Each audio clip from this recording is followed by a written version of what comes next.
Om Swastiastu. Yang saya hormati Bapak Dr. Inyomantika MSI sebagai pengampu mata kuliah IPA Masa Depan, dan yang saya cintai rekan-rekan program S2 IPA Undiksa.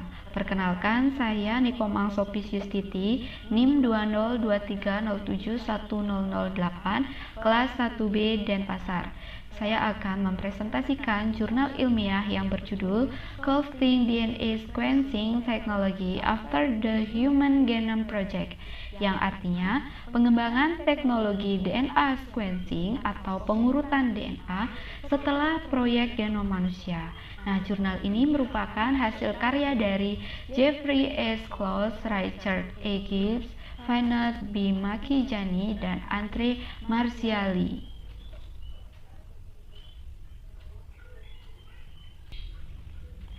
Nah, DNA sequencing sebelum dan selama proyek genom manusia dapat kita lihat dari tabel berikut. Jadi, metode Sanger pada tahun 2003 itu menghasilkan satu genom untuk 6 bulan dengan 100 mesin.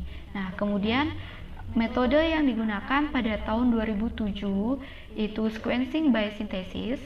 Nah, itu kecepatannya lebih tinggi. Jadi, itu menghasilkan satu genom dalam waktu 6 bulan, yaitu dengan satu mesin.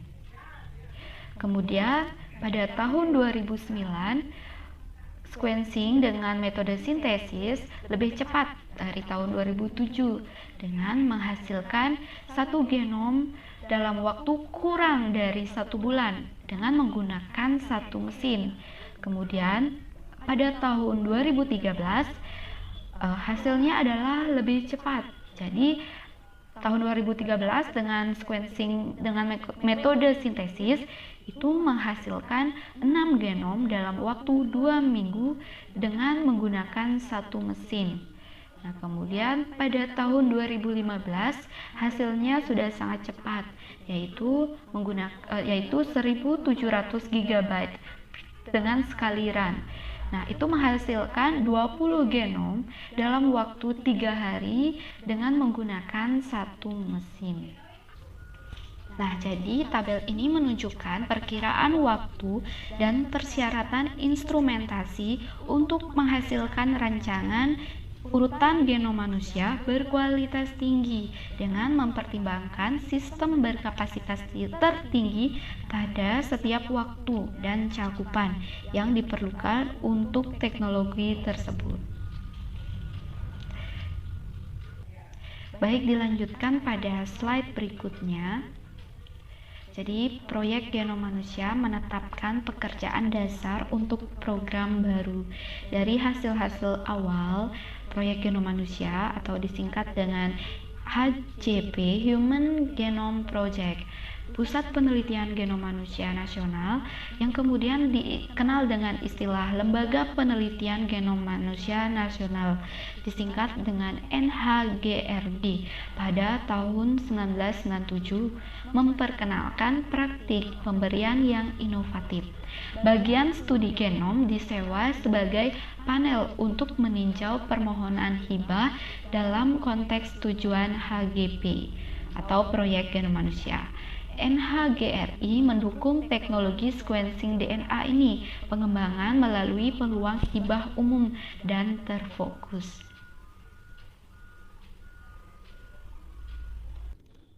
Baik, selanjutnya yaitu peran pusat skala besar dalam pengembangan teknologi.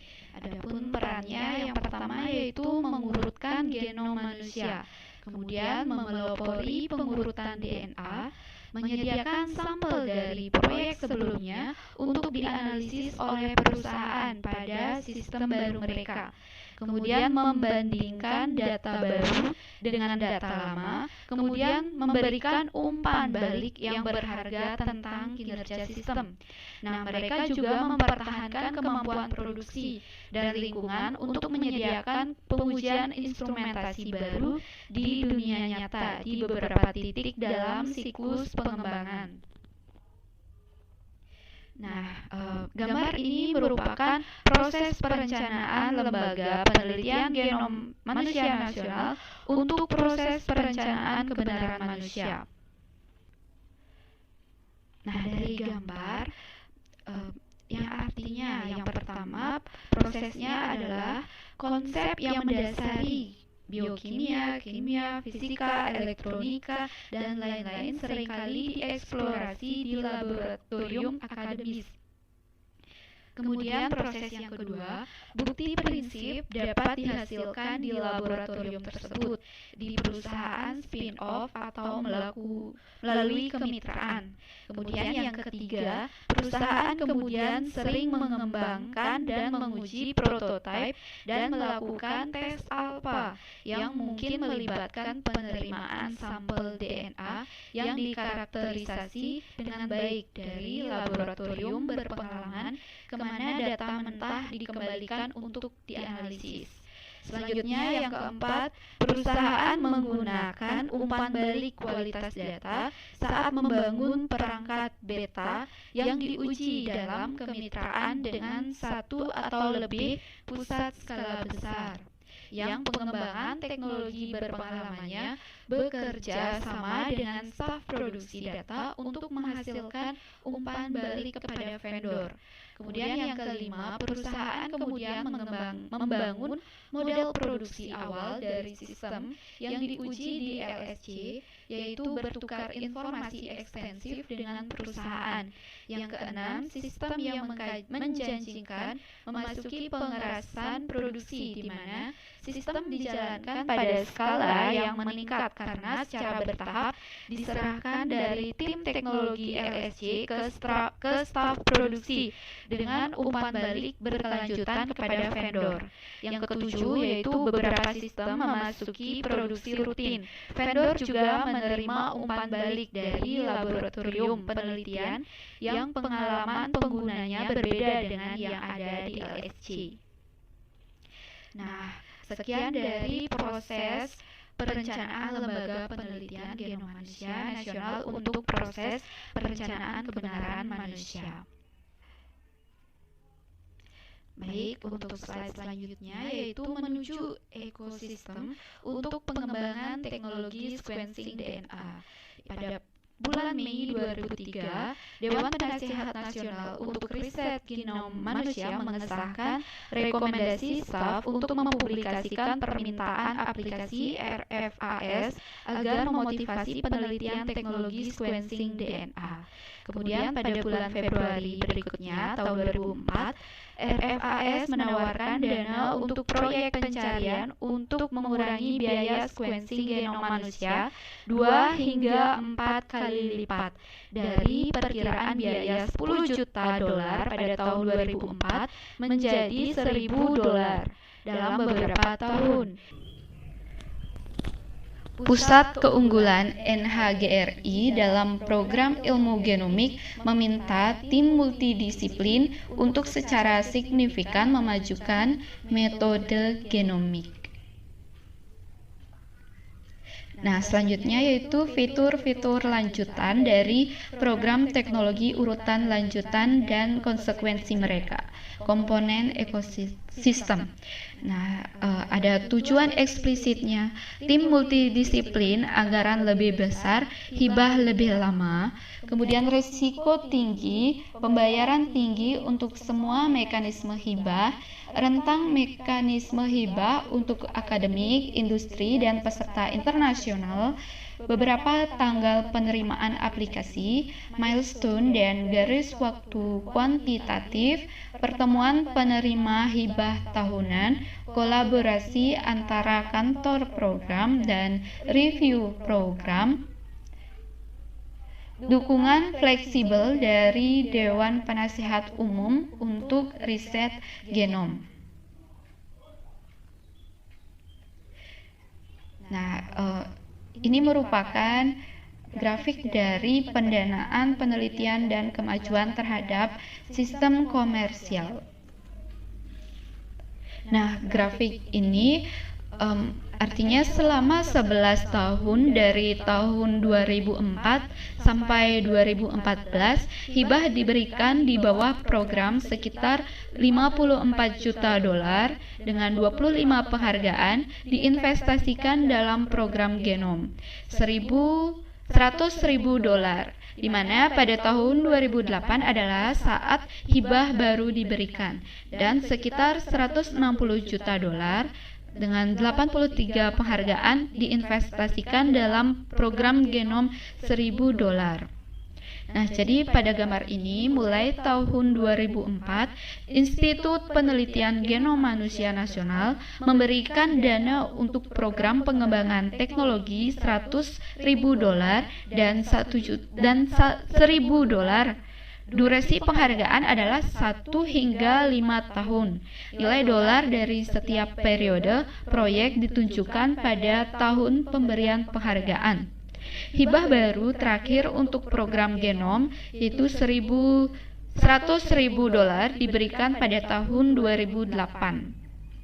Nilai dolar yang diberikan di sana mewakili perkiraan pendanaan tahun depan dan mungkin tidak secara tepat mencerminkan penghargaan yang sebenarnya. Nilai dolar yang ditampilkan di sini juga mencakup sejumlah kecil hibah yang didanai di luar permintaan aplikasi genom. 1.000 dolar, 100.000 dolar dan program genom 1.000 dolar, tetapi berkaitan dengan topik. Oleh karena itu dianggap sebagai bagian dari program teknologi pengurutan lanjutan.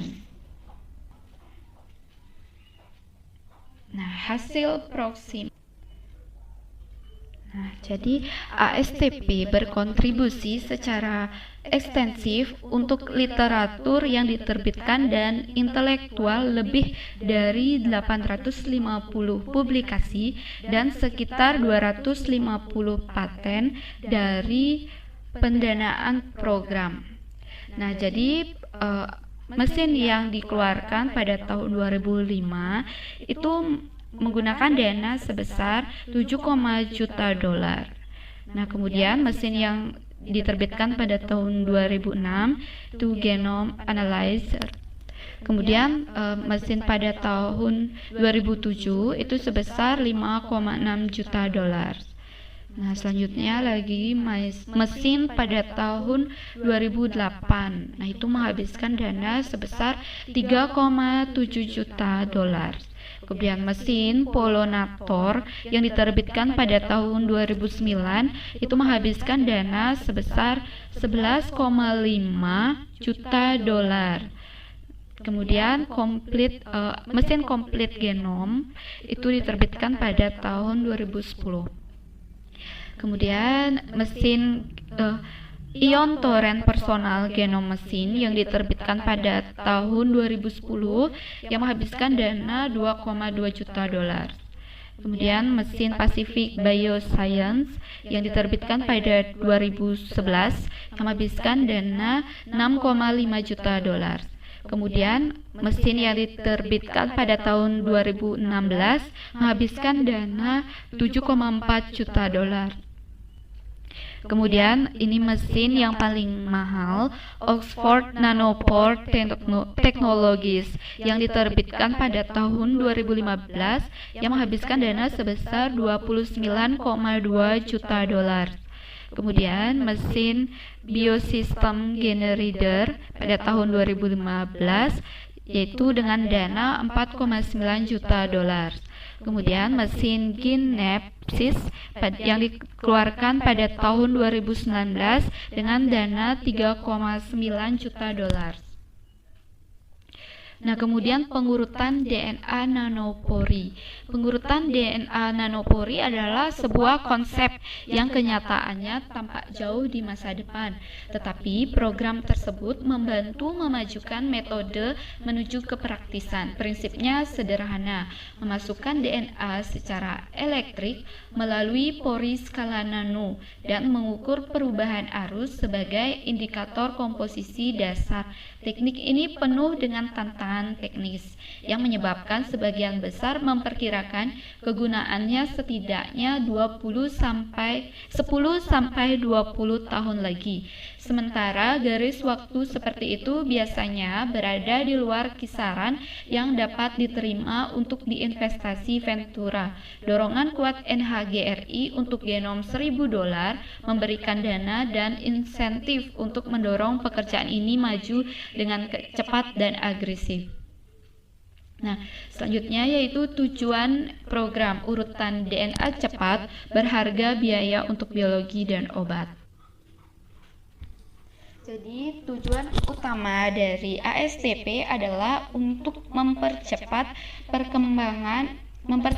pengembangan teknologi untuk memungkinkan lebih banyak pengurutan DNA dengan kecepatan yang meningkat dan mengurangi biaya dan kemajuan teknologi yang dijelaskan sebelumnya. Nah, gambar ini merupakan evolusi dari alur kerja pengurutan genom. Teknologi pengurutan DNA generasi baru secara substansial menyederhanakan dan mempercepat alur kerja sampel dibandingkan dengan yang digunakan untuk pengurutan DNA Sanger. Nah, jadi ini merupakan slide terakhir yang saya presentasikan. Baik, mohon maaf jika ada kekurangan. Saya tutup presentasi ini dengan menghaturkan Parama Santi. Om Santi Santi Santi Om. Baik, jika ada pertanyaan bisa komen di bawah ini. Terima kasih.